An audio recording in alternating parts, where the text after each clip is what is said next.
Chapter 9. The Four Horsemen.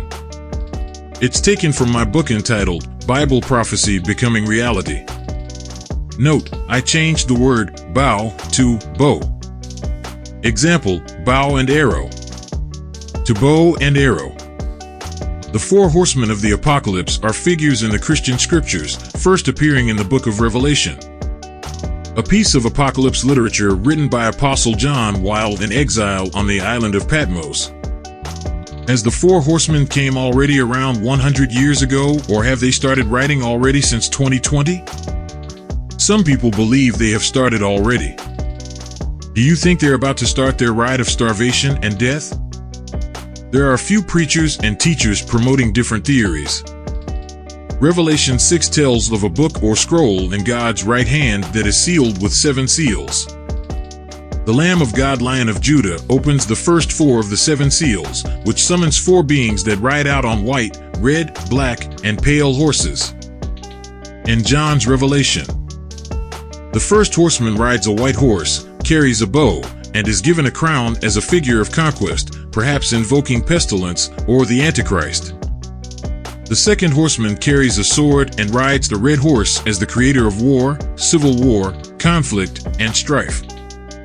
The third horseman, a food merchant, rides a black horse symbolizing famine and carries the scales.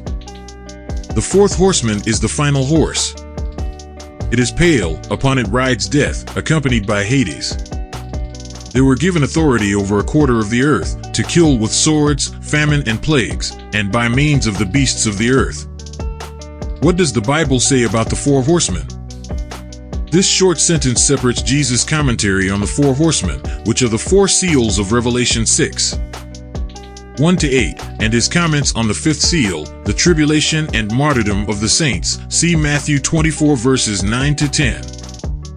The implication is that the four horsemen will ride ruthless on the earth to commence the time of sorrows.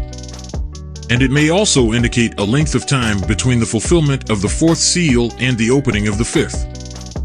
Google and search this website, what are the 7 seals and trumpets in Revelation?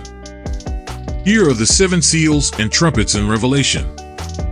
There are 7 seals, the first 4 are the 4 horsemen. This is the Antichrist on the white horse. First seal in Revelation 6 verse 2. In John's Revelation, the first horseman rides a white horse, carries a bow, and is given a crown as a figure of conquest and perhaps invoking pestilence. The second carries a sword and rides the red horse as the creator of civil war, conflict, and strife. Revelation 6 verses 1 and 2, New American Standard Bible. Then I saw when the Lamb broke one of the 7 seals, and I heard one of the 4 living creatures saying as with a voice of thunder, "Come."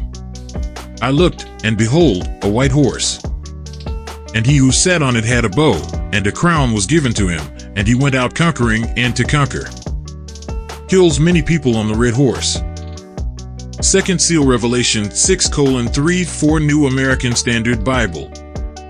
3. When he broke the second seal, I heard the second living creature saying, "Come." 4. And another, a red horse, went out, and to him who sat on it, it was granted to take peace from earth, and that men would slay one another, and a great sword was given to him. The rider of the second horse is often taken to represent war. He is often pictured holding a sword upwards as though ready for battle or mass slaughter. His horse's color is red, and in some translations the color is specifically a fiery red. The color red, as well as the rider's possession of a great sword, suggests blood that is to be spilled. The sword held upward by the second horseman may represent war or a declaration of war.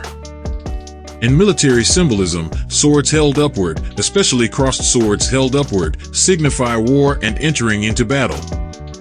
The second horseman represents civil war as opposed to the war of conquest that the first horseman is said to bring. Other commentators have suggested that it might also represent the persecution of Christians. Spread famine on the black horse. Third seal, Revelation 6:5-6, New American Standard Bible. 5. When he broke the third seal, I heard the third living creature saying, "Come." I looked, and behold, a black horse, and he who sat on it had a pair of scales in his hand. 6. And I heard something like a voice in the center of the four living creatures saying, "A quart of wheat for a denarius, and 3 quarts of barley for a denarius. But do not damage the oil and the wine."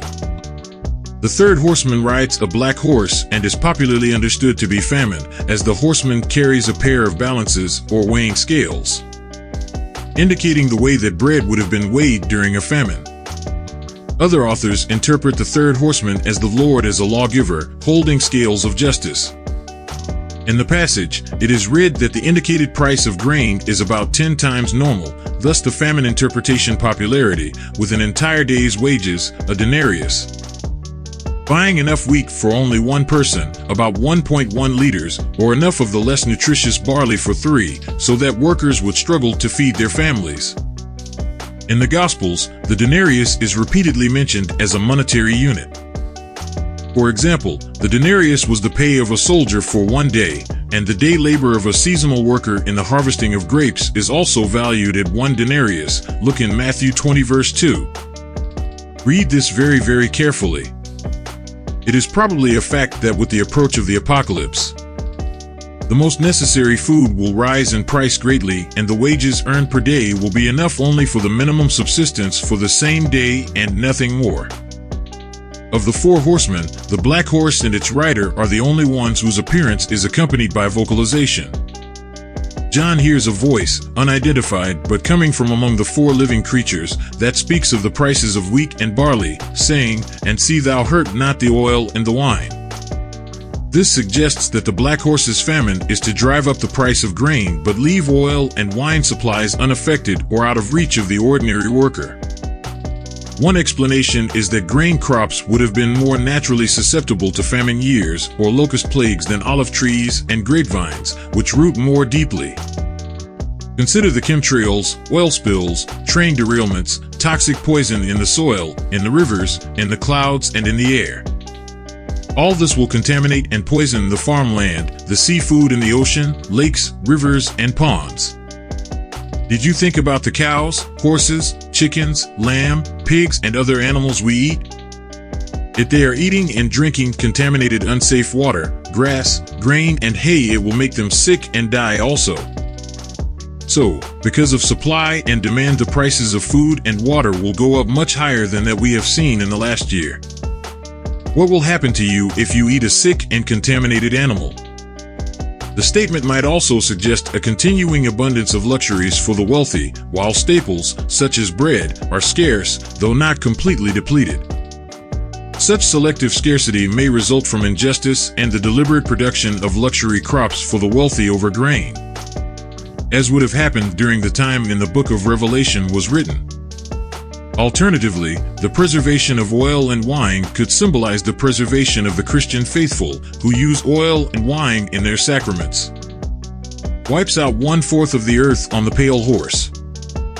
4th seal, Revelation 6:7-8 New American Standard Bible. 7. When the Lamb broke the 4th seal, I heard the voice of the 4th living creature saying, "Come." 8. I looked, and behold, a pale horse, and he who sat on it had the name Death, and Hades was following with him. Authority was given to them over 1/4 of the earth, to kill with sword, and with famine, and with pestilence, and by the wild beasts of the earth. Copied from Google.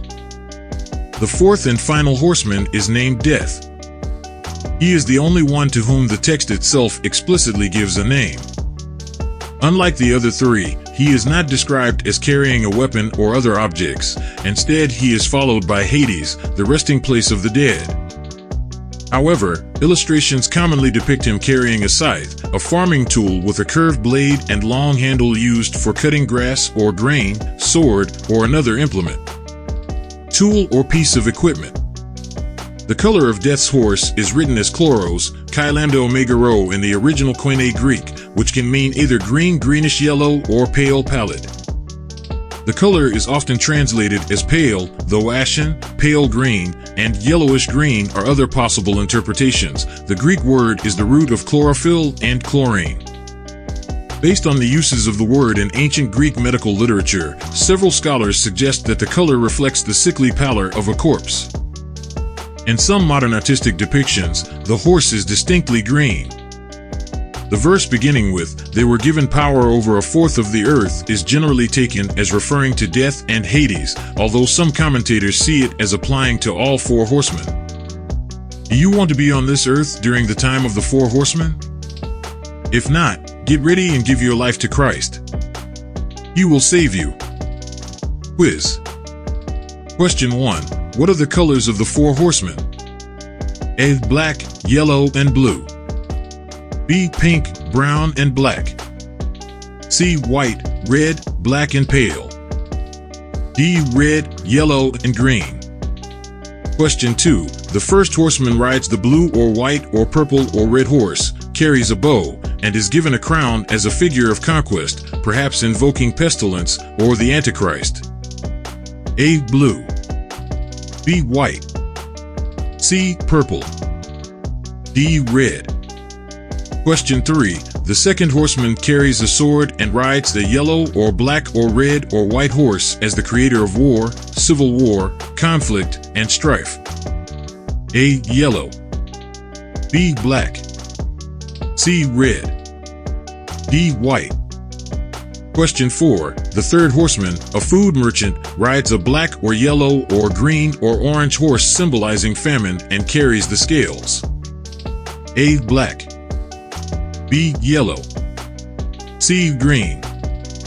D. Orange. Question 5. The fourth horseman is the final horse. It is pale or purple or white or rose, and upon it rides death, accompanied by Hades. A. Pale. B. Purple. C. White. D. Rose.